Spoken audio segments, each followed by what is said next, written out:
Normandía, Francia. Junio de 1944. El aire olía a pólvora, a tierra mojada y a miedo. Michael Carter, un joven comandante de tanque Sherman de Illinois, había aprendido algo crucial en sus primeros días en el frente. En esta guerra, la confianza podía matarte más rápido que cualquier bala alemana. Tenía 23 años, pero sus ojos parecían haber envejecido décadas en apenas 3 semanas de combate. Cada mañana, cuando subía a su Sherman, sabía que enfrentaba máquinas diseñadas específicamente para destruir la suya. Los tanques Tiger alemanes no eran solo superiores, eran leyendas de acero que convertían los Sherman en ataúdes móviles. Pero en las calles estrechas de un pueblo francés, cuyo nombre nunca recordaría, Michael descubriría que a veces la guerra no la gana quien tiene el arma más grande, sino quien piensa más rápido. Si esta historia te atrapa tanto como a nosotros, no olvides darle like y suscribirte al canal. Cada suscripción nos ayuda a seguir contando estas historias olvidadas de valentía y estrategia. Ahora sí, continuemos. La división blindada estadounidense había avanzado más rápido de lo esperado tras el desembarco. Demasiado rápido, decían algunos. Las órdenes llegaban confusas por radio, contradictorias a veces. El alto mando celebraba cada kilómetro ganado sin comprender el precio real que se pagaba en las calles embarradas de los pueblos franceses. Michael lo comprendía perfectamente. Había visto arder 4 Sherman en 2 días. Conocía a sus tripulaciones. Compartía cigarrillos con ellos, historias de sus novias en casa, planes para después de la guerra. Ahora esos planes eran ceniza, como los hombres que los soñaron. Su tripulación estaba formada por hombres que la guerra había unido de formas que ninguna paz podría replicar. Tommy O'Brien, el artillero, era un irlandés de Boston con manos firmes y un rosario católico que nunca se quitaba del cuello. Decía que su abuela se lo había dado antes de partir, diciéndole que lo protegería. Michael nunca le recordaba que 2 de sus compañeros también tenían rosarios cuando sus tanques explotaron. Tommy había trabajado en los muelles antes de la guerra, descargando barcos de pesca. Conocía el ritmo del trabajo duro, la disciplina de repetir el mismo movimiento 1000 veces hasta que se volvía instinto. Esa misma disciplina la aplicaba al cañón del Sherman. Cada disparo era una oración mecánica, ejecutada con precisión religiosa. Robert Jackson, el conductor, era de Alabama, un mecánico brillante que podía hacer cantar al motor del Sherman incluso cuando parecía a punto de rendirse. Antes de la guerra, Robert trabajaba en el taller de su padre, arreglando tractores y camionetas de los granjeros locales. Conocía cada sonido que hacía un motor. Podía diagnosticar problemas solo por el timbre del ruido. En el Sherman, esa habilidad significaba la diferencia entre la vida y la muerte. Podía coaxear 5 kilómetros más de un motor dañado, podía sentir cuando una transmisión estaba a punto de fallar y ajustar su conducción en consecuencia. Los otros conductores seguían manuales. Robert escuchaba a la máquina y la máquina le respondía. Y estaba Sam, el cargador, apenas 19 años, de un pueblo tan pequeño de Kansas que ni siquiera aparecía en los mapas. Sam tenía una foto de su madre pegada junto a su posición. La miraba antes de cada combate, como un ritual. Era un chico de granja, acostumbrado a trabajar desde el amanecer hasta el anochecer, acostumbrado al peso del trabajo físico. Cargar proyectiles de 75 milímetros no era tan diferente de cargar sacos de trigo, excepto que los sacos de trigo no explotaban si los dejabas caer. Sam nunca hablaba mucho, pero no necesitaba hacerlo. Su trabajo consistía en mantener el cañón alimentado, y lo hacía con una eficiencia silenciosa que Michael había llegado a depender como si fuera el latido de su propio corazón. Juntos, estos 4 hombres de lugares tan diferentes que podrían haber sido países distintos, habían formado algo más profundo que la amistad. Eran una máquina humana, cada uno una pieza esencial de un mecanismo de supervivencia. En el interior claustrofóbico del Sherman, donde el calor podía alcanzar los 40 grados, donde el olor a aceite, sudor y cordita se mezclaba en una mezcla nauseabunda, habían aprendido a funcionar como un solo organismo. Michael daba órdenes, pero a menudo eran innecesarias. Tommy ya sabía qué apuntar. Robert ya sabía hacia dónde maniobrar. Sam ya tenía el siguiente proyectil listo. El pueblo se llamaba St. Lo, o al menos eso decía el mapa arrugado que Michael tenía sobre sus rodillas. Las calles eran estrechas, flanqueadas por edificios de piedra con siglos de historia, ahora agujereados por la artillería. Los civiles que quedaban se escondían en sótanos, rezando para que la batalla pasara rápido. Michael había aprendido a no mirarlos a los ojos, pero su terror solo hacía que sus propias manos temblaran más. La orden era simple: asegurar la plaza central del pueblo. La inteligencia decía que la resistencia alemana sería mínima. La inteligencia, como de costumbre, estaba equivocada. El rugido inconfundible de un motor Maybach llegó antes que cualquier visual. Michael sintió cómo su estómago se contraía. Ese sonido solo podía significar una cosa. Tiger a las 2 en punto, susurró por el intercomunicador, aunque susurrar era inútil. El monstruo alemán ya sabía que estaban allí. La cuestión era quién dispararía primero, y en ese juego el Tiger siempre ganaba. Su cañón de 88 milímetros podía perforar el blindaje de un Sherman desde 1000 metros. El Sherman necesitaba estar a menos de 100 metros para tener alguna posibilidad, y aún así, solo se apuntaba a los puntos débiles. El Tiger apareció al final de la calle, girando la esquina con una lentitud calculada, casi arrogante. Su torreta rotó hacia ellos con precisión mecánica. Michael sabía que tenían quizás 5 segundos antes de que el cañón alemán los convirtiera en escombros ardientes. La doctrina decía que debían retroceder, llamar apoyo aéreo, esperar refuerzos. Pero no había tiempo para la doctrina. Solo había tiempo para actuar o morir. Fue entonces cuando Michael recordó algo que un veterano británico le había contado 3 noches atrás, compartiendo una botella de whisky robado en un granero destruido. El británico, un comandante de tanque con una cicatriz que le cruzaba todo el rostro, había servido en el norte de África con el 8º ejército. Su nombre era Captain James Whitmore y había perdido su primer tanque, un Crusader, en las arenas de El Alamein. Sobrevivió solo porque su tripulación reaccionó en segundos cuando un Tiger lo sorprendió en una duna. Los manuales te dirán que mantengas distancia, había dicho Whitmore con voz ronca por el whisky y los recuerdos. Te dirán que uses tu velocidad para flanquear, que esperes apoyo, que nunca, jamás, te acerques a un Tiger de frente. Y tienen razón, Michael. Tienen absolutamente razón, excepto cuando no la tienen. Michael había escuchado atentamente esa noche, mientras la lluvia golpeaba el techo del granero y los truenos de la artillería distante retumbaban como el latido irregular de un dios moribundo. Whitmore le había contado sobre un comandante sudafricano que había desarrollado una técnica desesperada en las calles de Tobruk. Cuando un Tiger los emboscó en un callejón estrecho, en lugar de retroceder, el sudafricano había hecho lo impensable. Ordenó acelerar directamente hacia el monstruo alemán. El Tiger esperaba que huyéramos, continuó Whitmore, tocando inconscientemente la cicatriz en su rostro. Su artillero ya tenía calculada la trayectoria de retirada, pero cuando el Crusader aceleró hacia él, todo cambió. En combate cercano, un Tiger es menos peligroso que a distancia. Su cañón no puede deprimirse lo suficiente, su torreta rota más lento, su tripulación entra en pánico porque nadie les enseñó qué hacer cuando el enemigo carga contra ellos como un kamikaze. Los alemanes la llamaban loca porque requería nervios de acero y una pizca de locura suicida. Se trataba de algo contraintuitivo, algo que iba contra cada instinto de supervivencia. Pero Whitmore había sobrevivido 3 encuentros más con Tiger usando variaciones de esa técnica. Y ahora, en una calle embarrada de Francia, con el cañón de 88 milímetros apuntando directamente a él, Michael entendía por qué el británico se había tomado el tiempo de enseñarle esa lección. Tommy, cuando te diga, dispara a las orugas. No al casco, no a la torreta. Las orugas. Michael habló rápido, sin tiempo para explicaciones. Tommy, bendito sea, no cuestionó. Años trabajando juntos habían creado un lenguaje que iba más allá de las palabras. Robert, en 3 segundos acelera, todo lo que tengas, directo hacia él. Hubo un segundo de silencio mortal en el intercomunicador. Luego la voz de Robert, tensa pero firme. ¿Hacia el Tiger, señor? Hacia el Tiger. Lo que Michael estaba a punto de hacer era suicida según cualquier manual. Los Sherman eran más rápidos que los Tiger. Podían acelerar mejor, girar más ágilmente. Pero nadie usaba esa ventaja para cargar contra ellos. Era una locura. Exactamente por eso podía funcionar. Los alemanes esperaban que los Sherman huyeran o intentaran duelos de largo alcance que nunca ganarían. No esperaban que uno se lanzara directo hacia ellos como un toro enfurecido. El tiempo se volvió denso, viscoso. Michael podía escuchar su propio corazón martilleando en sus oídos. Podía sentir cada vibración del Sherman bajo sus pies.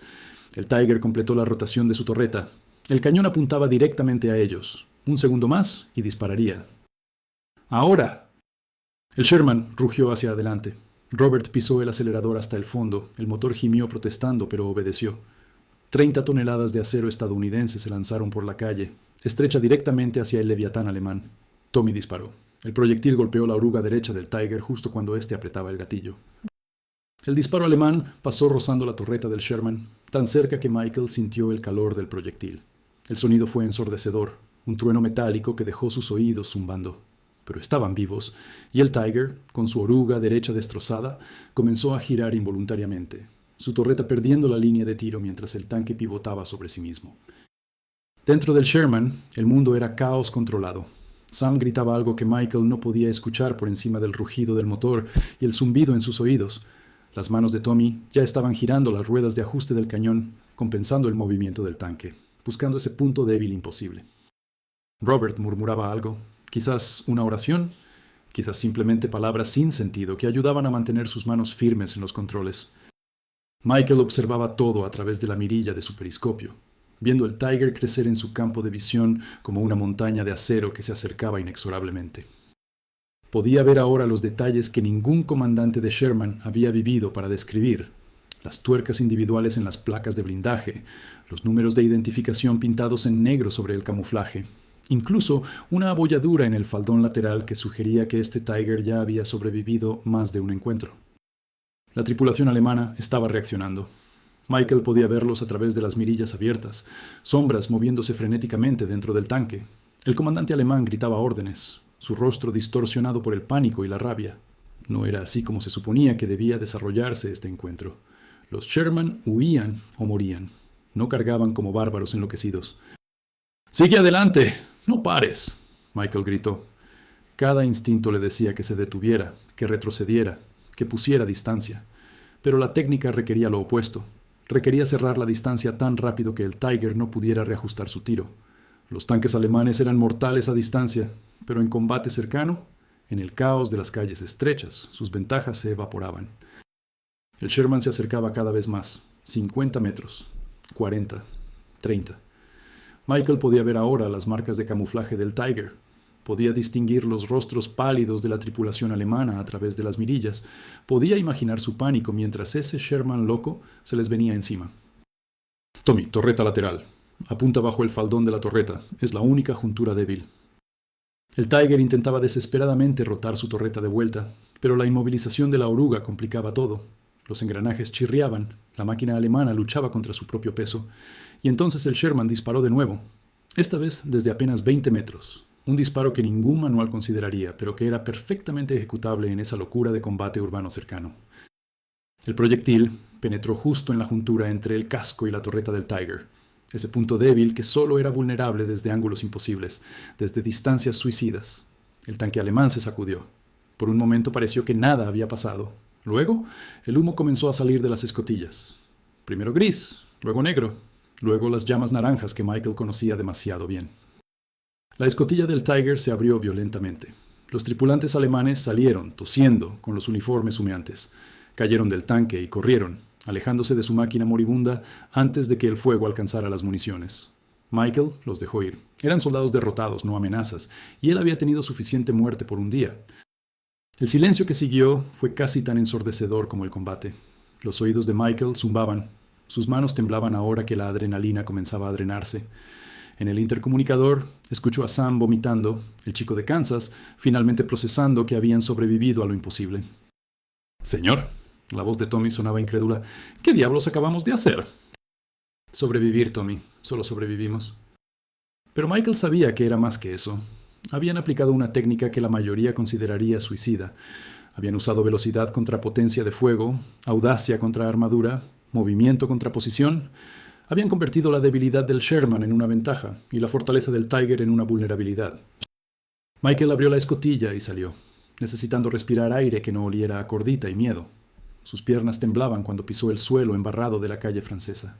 A su alrededor, el pueblo seguía ardiendo. El humo negro del Tiger destruido se elevaba hacia el cielo gris, mezclándose con las nubes bajas. Los tripulantes alemanes habían desaparecido, tragados por los callejones y sótanos del pueblo. Michael esperaba que encontraran a alguien que los capturara antes de que los franceses resistentes los encontraran. Lo que le harían los partisanos a los alemanes capturados no era algo que Michael quisiera presenciar. Tommy salió después, quitándose el casco y pasándose una mano temblorosa por el cabello empapado de sudor. «Pensé que estábamos muertos, señor. Cuando vi ese cañón apuntando directamente a nosotros, vi mi vida entera pasar. Vi a mi abuela en Boston, diciéndome adiós en el muelle. Vi a mi hermana pequeña llorando. Vi todo».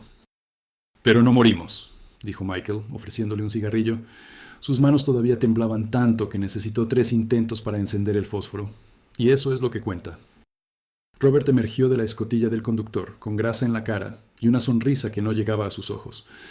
El motor está a punto de explotar. Le exigimos cosas que ningún Sherman debería hacer.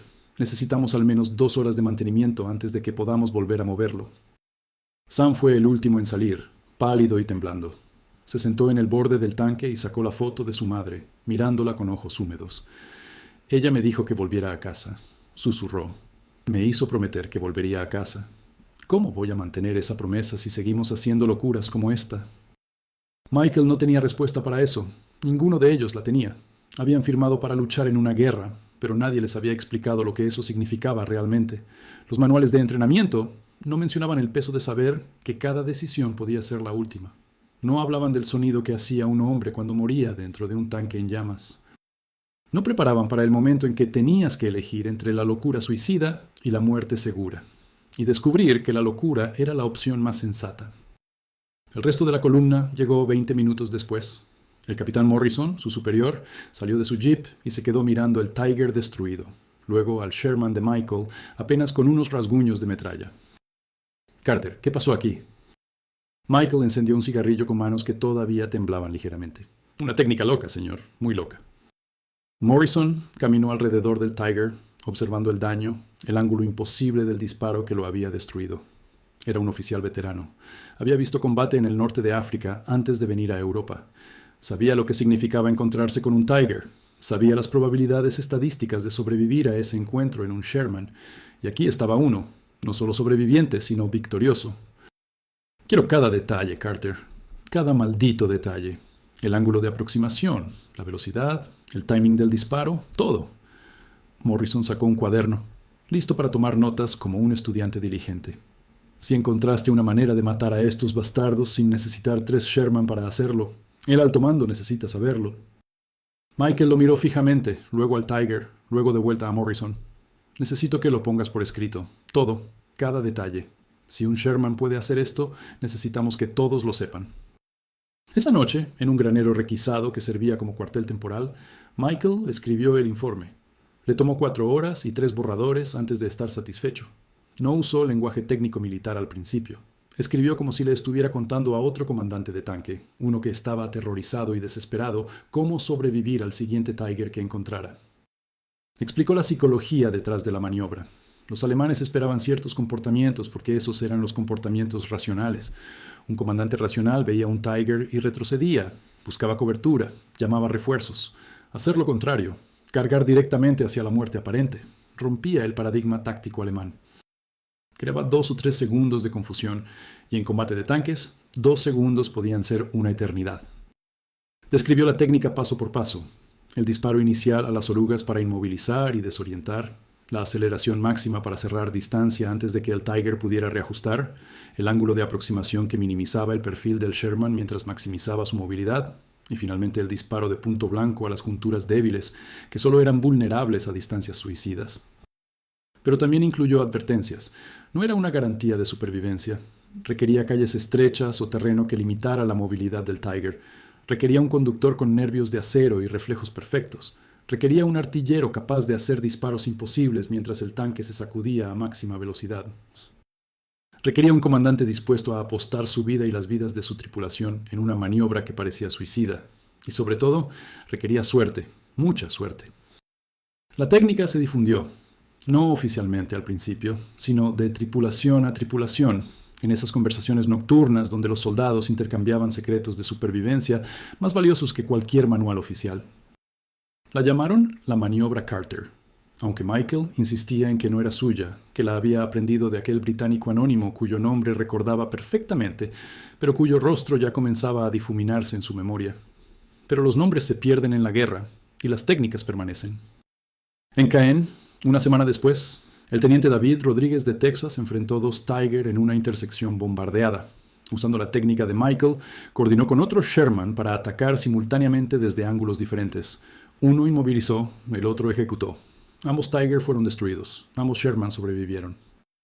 Rodríguez escribió su propio informe, añadiendo refinamientos sobre cómo coordinar múltiples tanques usando la misma táctica. Pero no todos tuvieron éxito. El teniente Stevens de Carolina del Norte lo intentó en un campo abierto, sin la cobertura de edificios que limitara la movilidad del Tiger. Su Sherman fue destruido a 200 metros. Toda la tripulación murió instantáneamente. El sargento Williams intentó la maniobra, pero su conductor entró en pánico en el último segundo. Desvió el curso. El Tiger ajustó y disparó. Williams sobrevivió con quemaduras de tercer grado que lo dejaron marcado para siempre. Michael asistió a demasiados funerales de hombres que habían tratado de replicar lo que él había hecho, pero sin la suerte, sin el timing perfecto, sin ese elemento intangible que separaba el heroísmo de la locura. Cada funeral pesaba en él. Se preguntaba si había hecho lo correcto al escribir ese informe, si había condenado a hombres buenos al darles esperanza donde quizás no debería haber ninguna. «No es culpa tuya», le dijo Tommy una noche, después de otro funeral. Habían enterrado al sargento Peters, un buen hombre con 3 hijos esperándolo en casa. Peters había intentado la técnica contra un Tiger Königstiger, los nuevos monstruos alemanes con blindaje aún más pesado. No había tenido ninguna oportunidad. Peters eligió. Todos elegimos. La alternativa era seguramente morir. Al menos tu técnica nos dio una opción. Pero Michael no estaba seguro de que eso lo hiciera sentir mejor. Una opción entre muerte segura y muerte probable seguía siendo una elección entre muertes. Pero algunos lo lograron. En las calles de Caen, un Sherman comandado por el teniente Rodríguez destruyó un Tiger usando la misma técnica. En las Ardenas, durante la desesperada batalla del invierno, 3 Sherman coordinaron la maniobra simultáneamente contra un Tiger aislado, convirtiéndose en una manada de lobos acosando a un oso solitario. Las semanas se convirtieron en meses. Michael y su tripulación siguieron avanzando a través de Francia. Cada día un nuevo pueblo, cada pueblo una nueva batalla. Liberaron aldeas cuyos nombres no podían pronunciar, recibidos como héroes por civiles franceses que lloraban de alegría y les ofrecían vino que sabía a victoria amarga. Porque cada pueblo liberado significaba otro pueblo que defender, otra línea alemana que romper, otro kilómetro de tierra empapada en sangre. El Sherman que había usado contra aquel primer Tiger fue finalmente destruido cerca de Metz, no por un tanque alemán, sino por fuego de artillería. Un proyectil de 150 milímetros cayó a 5 metros del tanque mientras estaban en una posición de espera. La explosión levantó el Sherman del suelo como si fuera un juguete. Milagrosamente, toda la tripulación sobrevivió, escapando segundos antes de que las municiones explotaran en una bola de fuego que iluminó el cielo nocturno. Michael recordaría siempre esos segundos, el silencio extraño después de la explosión, cuando la onda expansiva le robó el sonido al mundo, la forma en que el tanque se ladeó, casi en cámara lenta, las orugas perdiendo contacto con el suelo, el grito mudo de Robert mientras peleaba con los controles, y luego el impacto, el metal gimiendo, y la voz de Michael, ronca y urgente, gritando «¡Fuera!». Todos fuera. Salieron por las escotillas como marineros abandonando un barco que se hunde. Sam fue el último, sus manos sangrando, donde se había cortado con metal retorcido. Corrieron 20 metros antes de que el tanque explotara. La onda expansiva los tiró al suelo. Michael sintió el calor en su espalda. Vio las sombras de sus hombres proyectadas contra el suelo por la luz naranja del fuego. Cuando se volvió a mirar, el Sherman era un esqueleto en llamas. Toda su historia, todas sus batallas, reducidas a cenizas y metal fundido. Les asignaron un nuevo Sherman 2 días después, más nuevo, con mejor blindaje frontal y un cañón ligeramente mejorado. Alguien había pintado Carter's Folly en el costado, el apodo que había ganado su técnica entre las tripulaciones. Michael consideró pedir que lo borraran, pero decidió dejarlo. Era un recordatorio, para él y para cualquiera que lo viera, de que a veces la locura era la única cordura disponible. Pero Michael sabía que las mejoras eran cosméticas. En el fondo, seguía siendo un Sherman enfrentando Tiger. Seguía siendo David contra Goliat. La diferencia era que ahora David conocía trucos que Goliat nunca esperaría. Y cada vez que usaban esos trucos, Michael sentía el peso de todos los que lo habían intentado y fracasado. Cada victoria era también un funeral invisible por aquellos que no habían tenido su suerte. Sam, el joven cargador de Kansas, se convirtió en artillero cuando Tommy fue ascendido a comandante de su propio tanque en octubre. Era agridulce ver a Tommy partir. Habían compartido el espacio claustrofóbico del Sherman durante tanto tiempo que Tommy podía predecir las órdenes de Michael antes de que las diera. Pero la guerra no respetaba amistades. Necesitaban comandantes experimentados, y Tommy había aprendido bajo fuego real lo que ninguna academia podía enseñar. La noche antes de que Tommy se fuera, los 4 se reunieron alrededor de una fogata improvisada en un bosque al este de Nancy. Compartieron una botella de coñac francés que Robert había encontrado en un sótano abandonado. No hablaron mucho. No necesitaban hacerlo. Habían compartido algo que iba más allá de las palabras. El terror de enfrentar la muerte juntos, la euforia loca de sobrevivir contra toda lógica, el peso de saber que su próxima misión podría ser la última. «Cuídalos, Michael», dijo Tommy finalmente mirando al fuego. «Mi nueva tripulación son buenos chicos, pero verdes, tan verdes que es aterrador. Intento enseñarles lo que aprendí contigo, pero no sé si será suficiente». «Nunca es suficiente», respondió Michael. «Solo podemos hacer lo mejor que podamos y esperar que sea suficiente para un día más». El nuevo cargador era un chico de Brooklyn llamado Jimmy, quien hablaba demasiado cuando estaba nervioso, lo que significaba que hablaba constantemente. Pero era rápido, metódico, y no cuestionaba órdenes incluso cuando parecían locas. En esta guerra, eso valía su peso en oro. En octubre de 1944, en algún lugar de la frontera franco-alemana, se encontraron de nuevo en una situación similar. Otro Tiger, esta vez respaldado por infantería alemana. La emboscada era mejor ejecutada. El Tiger estaba posicionado para maximizar su rango de tiro mientras minimizaba sus vulnerabilidades. Michael sintió esa familiar mezcla de miedo y claridad mental. Esta vez modificó la técnica. En lugar de cargar directo, ordenó a Robert que zigzagueara usando los edificios destruidos como cobertura parcial. Tommy, en su propio Sherman, a 300 metros de distancia, proporcionó fuego de distracción, obligando al Tiger a dividir su atención. Funcionó. No perfectamente, el Tiger logró un disparo de costado que arrancó una de las orugas del Sherman de Michael, pero para entonces ya estaban lo suficientemente cerca. Sam, ahora en el puesto de artillero, colocó 2 disparos en la parte trasera del Tiger mientras éste rotaba para enfrentar a Tommy. El motor alemán estalló en llamas. Esa noche, herido levemente por metralla pero vivo, Michael se sentó en el capó de su Sherman dañado y miró las estrellas. Eran las mismas estrellas que brillaban sobre Illinois, sobre Kansas, sobre Boston y Alabama. Las mismas estrellas que brillaban sobre Alemania, sobre los hogares de los hombres a los que había matado hoy. «¿En qué piensas, señor?», preguntó Sam, sentándose junto a él con 2 tazas de café aguado. Michael aceptó la taza, dejó que el calor le calentara las manos heladas. «Pienso en qué extraño es esto. Desarrollamos maneras cada vez más efectivas de matarnos unos a otros. Nos volvemos mejores en algo que nunca deberíamos hacer, y cuando todo termine, ¿qué haremos con ese conocimiento?». Sam no tenía respuesta. Era demasiado joven para esas preguntas filosóficas, demasiado enfocado en sobrevivir al día siguiente, pero asintió, como si entendiera el peso detrás de las palabras de Michael. La guerra continuó. El Sherman fue reparado, solo para ser dañado de nuevo, reparado otra vez, parchado con placas de blindaje de tanques destruidos, mantenido en funcionamiento por la pura obstinación de Robert y su talento mecánico. Se convirtió en un Frankenstein de metal, una criatura híbrida que no debería funcionar pero que se negaba a morir. Cruzaron el Rin en marzo de 1945. Para entonces, la técnica que Michael había usado en aquel pueblo francés se había codificado en los manuales de entrenamiento estadounidenses.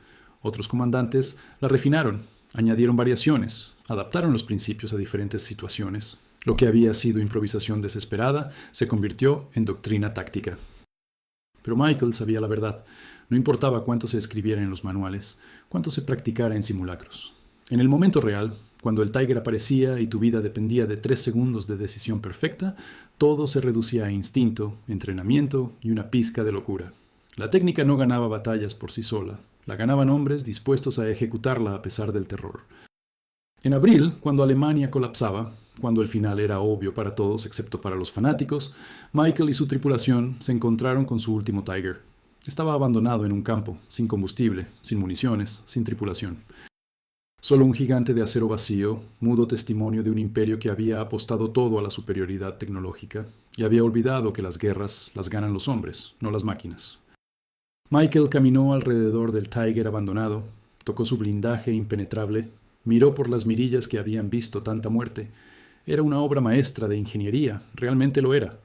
Pero toda esa ingeniería no había podido compensar la flexibilidad táctica, la adaptabilidad humana, la voluntad de hacer lo impensable cuando lo imposible era la única opción.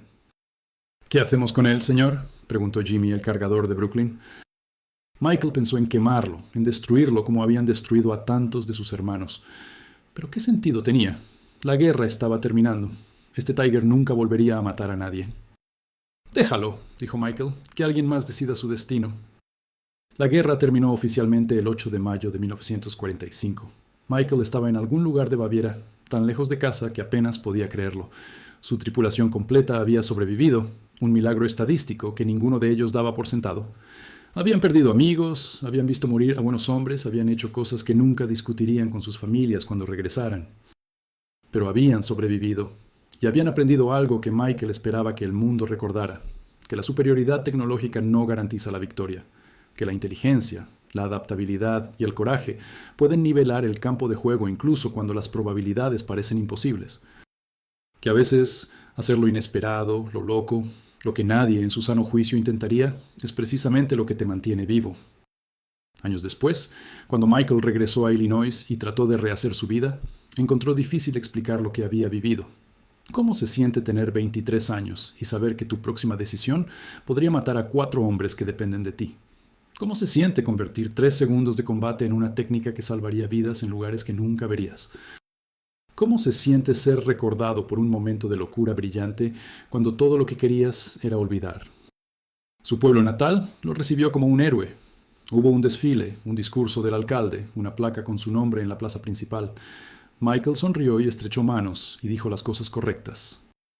Pero por la noche, en la casa de su infancia, que ahora parecía demasiado pequeña y demasiado tranquila, se despertaba empapado en sudor, escuchando el rugido fantasma de los motores Maybach, sintiendo el calor de proyectiles que pasaban rozando.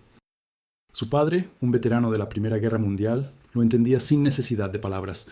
Una noche, sentados en el porche, mientras el sol se ponía sobre los campos de maíz de Illinois, su padre le dijo: «La guerra nunca termina realmente, hijo. Solo aprende a vivir contigo en lugar de a tu alrededor». Michael descubrió que eso era verdad. Los recuerdos no se iban, solo aprendías a cargarlos como parte de tu equipaje normal. Intentó trabajos diferentes. Trabajó en la fábrica de tractores local durante 6 meses, pero el sonido de los motores diésel le traía recuerdos que prefería no tener. Probó con la construcción, pero no podía estar en espacios cerrados sin sentir las paredes del Sherman cerrándose sobre él. Finalmente, encontró paz enseñando historia en la escuela secundaria local. Los estudiantes lo miraban con una mezcla de respeto y curiosidad cuando mencionaba su servicio, pero Michael rara vez hablaba de los detalles. Tommy abrió un taller mecánico en Boston, especializándose en motores marinos. Le escribía cartas a Michael 2 veces al año, siempre en Navidad y en el aniversario del día que destruyeron su primer Tiger. Las cartas nunca mencionaban la guerra directamente, pero estaban llenas de referencias que solo ellos entenderían. «El motor del barco de Johnson sonaba como aquella vez en Metz», escribió una vez. Michael supo exactamente a qué se refería, el chirrido distintivo de una transmisión a punto de fallar. Robert se convirtió en profesor de automoción en Alabama, enseñando a una nueva generación de mecánicos no solo cómo arreglar máquinas, sino cómo escucharlas, cómo entender su lenguaje. Visitó a Michael una vez, en el verano de 1952. Se sentaron en ese mismo porche, bebiendo limonada y hablando de todo menos de la guerra. Pero cuando Robert se fue, dejó un regalo. Un manual de mantenimiento del Sherman que había guardado todos esos años. En la primera página había escrito: «Para el mejor comandante con quien un conductor podría pedir servir». Sam se casó con su novia de Kansas y tuvo 5 hijos, cada uno nombrado por alguien de la guerra. El mayor se llamaba Michael, el segundo, Tommy. Sam nunca dejó Kansas, trabajó la misma granja que su familia había trabajado por 3 generaciones. Pero en su granero, colgado donde solo él podía verlo, guardaba la foto de su madre que había llevado en el Sherman. A veces, cuando el trabajo del día terminaba y la casa estaba tranquila, Sam miraba esa foto y lloraba por el joven que había sido, por la inocencia que la guerra le había robado. Jimmy, el cargador de Brooklyn, escribió sus memorias en los años 60. Ninguna editorial grande las quiso. Decían que el mercado estaba saturado de libros de guerra. Pero Jimmy las publicó él mismo. 500 copias que distribuyó entre veteranos en reuniones y hospitales de veteranos. Michael recibió una copia con una inscripción: «Tú nos salvaste más veces de las que esta memoria defectuosa puede contar. Gracias no es suficiente, pero es todo lo que tengo». Michael leyó el libro en una noche, llorando en partes que había olvidado o que había tratado de olvidar. ¿Y Michael? Michael se convirtió en instructor en Fort Knox en 1958, después de que el ejército lo contactara específicamente. Querían que enseñara a nuevas generaciones de comandantes de tanque no solo la técnica que había desarrollado, sino la filosofía detrás de ella. Les enseñaba que los manuales son guías, no Biblias, que la guerra premia la creatividad tanto como la disciplina, que conocer las reglas es importante, pero saber cuándo romperlas es vital. Sus clases eran legendarias. No enseñaba desde podios o con presentaciones. Llevaba a los cadetes a los tanques, los hacía sentir el calor, el peso, el miedo. Les contaba historias, no de gloria, sino de supervivencia. Les hablaba de Stevens y Williams y Peters, de los hombres que habían intentado la técnica y fallado. La técnica no te garantiza vivir, les decía, solo te da una oportunidad. Y a veces, una oportunidad es todo lo que necesitas. La técnica tiene un nombre oficial ahora, le dijo una vez un joven cadete en 1965.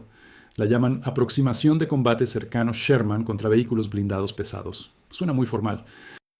Michael sonrió, ese tipo de sonrisa que solo los veteranos entienden, llena de recuerdos que no se comparten. Sí, dijo, pero nosotros la seguiremos llamando la técnica loca, porque eso es exactamente lo que es, y a veces, en esta vida, lo loco es lo único cuerdo que puedes hacer. Enseñó hasta 1975, 17 años formando comandantes de tanque que servirían en Vietnam, en Corea, en lugares que Michael apenas podía ubicar en un mapa. Algunos de sus estudiantes murieron. Eso nunca se volvió más fácil, pero muchos más sobrevivieron, y algunos le escribieron diciéndole que su entrenamiento, su insistencia en pensar creativamente bajo presión, les había salvado la vida. Esas cartas, Michael las guardaba en una caja de zapatos en su armario, sacándolas en las noches cuando los fantasmas eran demasiado ruidosos. La técnica sobrevivió a la Segunda Guerra Mundial. Fue estudiada, refinada, adaptada a los tanques de Corea, de Vietnam, de las guerras modernas. El principio fundamental permaneció. Cuando enfrentas una fuerza superior, no juegues según sus reglas. Cambia el juego. Acércate cuando esperan que huyas. Ataca cuando esperan que te defiendas. Convierte sus fortalezas en debilidades. Pero más allá de la técnica militar, había una lección más profunda que Michael esperaba que se recordara. Que en los momentos más oscuros, cuando la derrota parece inevitable, la mente humana es capaz de encontrar soluciones que ninguna máquina podría calcular. Que el coraje no es la ausencia de miedo, sino la voluntad de actuar a pesar de él. Que 3 segundos de decisión correcta pueden cambiar el curso de una batalla, y las batallas pueden cambiar el curso de una guerra. Cuando Michael murió en 1987, a los 66 años, Tommy, Robert y Sam asistieron a su funeral.